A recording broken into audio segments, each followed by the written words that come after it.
Aujourd'hui, je vais essayer de répondre à une question simple. Comment pourrait se terminer la série Monarch Legacy of Monsters, sachant que ce vendredi sortirait donc le dernier épisode, donc l'épisode 10 de la supposée première saison, à voir si cela continuera par la suite à évoquer d'autres choses entre les films. Je vous rappelle que c'est un petit peu le principe même de Monarch de s'établir entre Godzilla et Godzilla, roi des monstres. Bref, dans un premier temps, comment allez-vous? J'espère que vous vous portez à merveille, que vous avez passé une excellente journée, matinée, réveillon, peu importe. Tout ce que je veux, tout ce que je souhaite, c'est que vous vous portiez à merveille. Aujourd'hui, parlons un petit peu donc de Monarch. Évidemment, afin de regarder cette vidéo dans les meilleures conditions, il ne faut pas avoir peur de futurs spoils. Alors, je ne vais pas spoiler l'épisode 10 puisque ce ne sont que des théories, mais je vais te spoiler les 9 premiers épisodes de la série, et donc les 9 premiers, du coup, quasiment toute la saison 1. Donc, va voir la saison 1, ou alors, si tu veux être spoilé, à tes risques et périls. C'est bon? C'est bon. Évidemment, dans l'épisode 9, on a retrouvé Kentaro et Hiroshi, donc le fils retrouve le père, et on ne sait pas vraiment ce que veut faire le père. Alors, je vous ai fait une vidéo récemment pour vous expliquer que, à mon sens, il est en train de recréer une machine qui avait été créée en 1962 afin d'aller dans la Terre creuse pour essayer de récupérer sa maman, puisqu'il a compris que Lee, lui, avait été, entre guillemets, conservé pendant près de 20 ans dans la Terre creuse et en est ressorti sans pour autant avoir vécu 20 ans dans cette Terre-là. Donc ce qui est très intéressant, ce serait de savoir comment est-ce que le personnage d'Hiroshi va vouloir et plutôt pouvoir retourner dans la Terre creuse. À mon avis, ils vont le faire. Comment? Je ne sais pas. Avec qui? Je ne sais pas. Quoi qu'il en soit, je pense que Kentaro lui aussi a un intérêt tout particulier à retourner ou en tout cas à aller dans cette Terre creuse, puisque je vous rappelle que plusieurs personnages y sont coincés. Alors, supposément, Kaiko, bien évidemment, et on va y revenir, mais également Lee, ou encore Mei et Kate. Évidemment, Mei et Kate, c'est surtout pour ça que Kentaro voudrait supposément agir selon ma théorie, et Hiroshi, lui, de son côté, voudrait sauver donc Kaiko, sa mère, en sachant en plus que Lee, lui, a survécu dans cette terre-là, et sachant qu'il sait que sa mère y est, on peut supposer que lui va vouloir y aller, donc ils vont supposément reproduire l'expérience de 1962, évidemment avec de nouveaux moyens, et donc d'aller dans cette terre creuse afin de récupérer à la fois Kaiko, donc Kate, Mei et le personnage de Lee. Donc à voir ce qui pourrait évidemment se dérouler par la suite concernant tout ceci. Ensuite, bien sûr, il y a cette scène qui est très énigmatique et sur laquelle j'avais envie de m'attarder un petit peu. Pour rappel, cela vient juste après la scène, donc lorsque Lee et du coup toute son équipe vont dans cette terre creuse. Ils se font donc attaquer par cette créature qui ressemble un petit peu à une sorte de vautour vampire qu'on avait par ailleurs déjà vu au début de la série. Et justement, ce qui est très intéressant, c'est que dans un premier temps, donc on revoit cette créature, une créature qu'on avait déjà vue dans le trailer de mid-saison ou le TV spot, je ne sais plus exactement ce que c'était, mais on l'avait déjà revu avec un affrontement avec une esthétique similaire à celle-ci. Donc là, on suppose qu'on est bien évidemment dans la Terre creuse à côté d'un portail qui mènerait donc vers la Terre. Et donc cette créature, normalement, selon ce qu'on a déjà vu dans les trailers, devrait affronter supposément au même endroit le personnage de Godzilla. Donc, a priori, qui aurait sauvé Lee de cette créature-là? Ce serait supposément un combat entre cette créature et donc Godzilla. Sachant que c'est une scène qu'on peut un petit peu apercevoir dans le dernier trailer qui est sorti. Et donc, ça nous montrerait que oui, Godzilla essaye de sauver à la fois la Terre creuse, mais également la Terre tout court. Donc j'aimerais vraiment beaucoup avoir cette scène-là. Donc c'est vrai qu'on pouvait se poser la question de mais du coup Godzilla, à quel moment est-ce qu'on va le voir? Est-ce que le Godzilla qu'on a vu lorsqu'il se repose, est-ce que ce sera celui-ci qui va affronter donc cette créature qui ressemble à une chauve-souris ou pas du tout? À mon sens, je pense que c'est un combat flashback qui se déroule donc dans les années 60, donc supposément en 62, et qu'il va donc y avoir un combat entre Godzilla et cette créature dans le dernier épisode, mais qui se passe donc un petit peu avant tout ce que nous avons connu.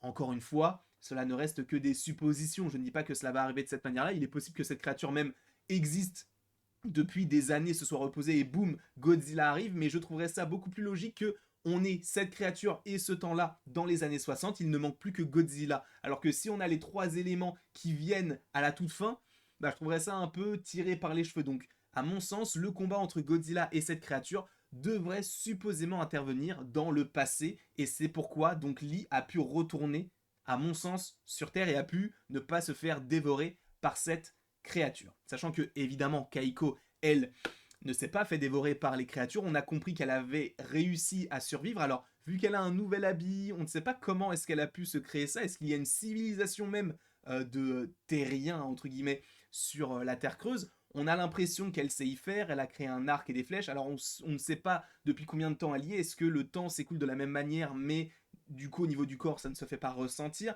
est-ce que pour elle elle est là depuis une semaine, on ne sait pas. Je pense qu'on peut partir plus là-dessus et que donc le temps dans la Terre creuse soit totalement différent de celui sur Terre classique. Donc évidemment, encore une fois, on verra ça quand l'épisode sortira, mais je pense sincèrement que Kaiko de toute manière va et a déjà sauvé le personnage de Kate. Il va y avoir un dialogue assez intéressant entre donc la fille et la grand-mère, hein, puisque c'est sa grand-mère, sachant qu'elles ont à peu près, bon, Kaiko semble avoir un petit peu semble être un petit peu plus âgée. Je pense qu'il va y avoir un petit dialogue qui va être plutôt intéressant, sachant, à mon sens, que j'imagine certaines choses concernant la fin de certains personnages.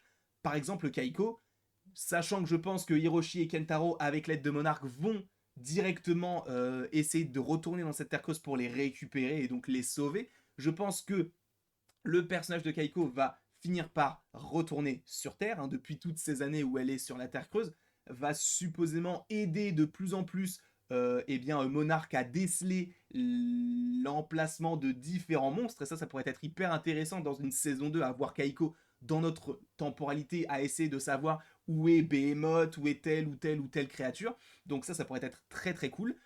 Et je pense qu'elle ira du côté de notre Terre et de notre époque, enfin à peu près en 2015.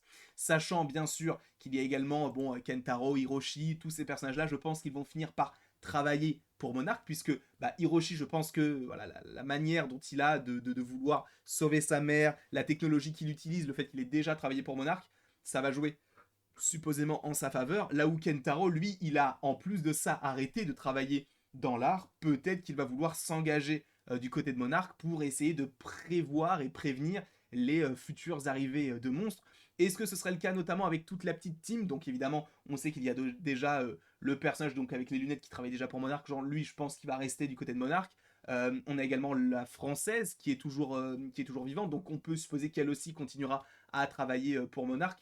Kate et May, je pense qu'elle peut être assez intéressante, notamment par rapport au fait qu'elle soit très forte en informatique, donc ça peut être un atout de ce côté-là. Kate, c'est un peu le personnage où je me dis peut-être qu'elle ne travaillera pas pour Monarch, mais c'est possible. En revanche, pour le personnage de Lee, lui, personnellement, je le vois se sacrifier. Je le vois se sacrifier, je ne sais pas de quelle manière, je ne sais pas pourquoi, je ne sais pas comment, mais je ne le vois pas retourner sur Terre, sachant que lui, son but, c'est de détruire tous les cratères, sauf que on sait par la suite que ces cratères vont être utiles à la suite un petit peu de l'intrigue, puisque ces cratères vont permettre de faire de créer des passerelles avec qui seront notamment évoquées dans Godzilla contre Kong. Donc je pense que lui, sa volonté sera supposément de sauver tout ce petit groupe-là et de se sacrifier aussi parce que c'est Kurt Russell. Et Kurt Russell, je pense qu'il coûte quand même assez cher pour lancer une série, c'est cool. Mais après, pour la continuité, je pense que s'il y a de nouveaux flashbacks, on partira uniquement sur Wyatt Russell qui joue donc Lee plus jeune. Mais je pense que Kurt Russell, lui, enfin en tout cas le personnage de Lee plus âgé, va voir Kaiko, il va y avoir un dialogue et tout, ils vont être contents de se revoir, très très très contents de se revoir. Mais je pense sincèrement que Lee va tout faire pour rester sur la Terre creuse et les sauver eux. Je pense que c'est ce qui va se passer et que supposément donc ça serait un peu l'équivalent d'un sacrifice. Peut-être que je suis parti très très loin et que vous n'êtes absolument pas d'accord avec moi, auquel cas, c'est comme ça. Je vous remercie en tout cas d'avoir regardé cette vidéo. N'hésitez pas à me mettre en commentaire ce que vous pensez de tout ça. Je pense que ça peut se dérouler de cette manière-là et qu'il puisse y avoir donc un petit fil conducteur vers une saison 2. Alors à voir si la série a vraiment marché sur Apple TV+, mais en tout cas moi j'ai bien aimé dans sa globalité. C'est vrai que c'était un peu mitigé, mais pour l'instant c'est vrai que c'était plutôt pas mal. N'hésitez pas donc à me mettre votre avis dans les commentaires et après tout ceci, il ne me reste plus qu'à vous dire à la prochaine pour la prochaine. Et bien sûr, sachez que vous pouvez aimer partager, commenter et vous abonner si ce n'est pas déjà le cas. Mais encore une fois, vous n'êtes absolument pas obligé de le faire.